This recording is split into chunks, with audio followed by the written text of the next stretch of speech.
इथं हर्षूला तर लई मज्जा वाटत होती फटाके वाजवायची. एवढे फटाके वाजवत होता ना, एवढे तुम्ही मागच्या व्हिडिओमध्ये बघितले. पण त्याचं काही समाधानच होत नव्हतं. एक मागच्या वर्षी तर त्याने हात भाजून घेतला होता किती पूर्ण, तरी पण त्याचं समाधान नव्हतं होत. तरी पण त्याला इतका आनंद वाटतो ना फटाके वाजवण्यात का बस काय माहिती कमून. आणि त्यांनी पण रांगोळी बिंगोळी सगळं पुसून काढलं होतं. सगळ्या रांगोळीवर सगळा इतका राडा झालता ना. सकाळी सकाळी मला पहिलं इतकं झाडावं लागलं ना. 2-3 टप तर नक्कीच निघाले असं. याच्या आधी 1 टप टाकलाय मी आणि खूप वेळ गेला मला ते झाडता झाडता. रांगोळीसुद्धा पुसून टाकली मी, एवढी घाण केली ती त्यांनी. आणि आज होता पाडवाना, त्याच्यामुळं आज यांना ओवळायचं होतं.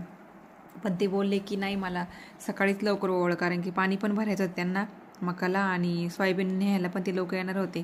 त्याच्यामुळे लवकरच म्हणजे 7-7:30ला तरी मी ओवळा असेल इकडं, कारण की ते बोलले नंतर वेळ पण नाही भेटणार एखाद्या वेळेस संध्याकाळपर्यंत. म्हटलं नको मग, एकदा गेले तर काय म्हटलं मग इथं लवकरच घेते म्हटलं ओवळून नाही का.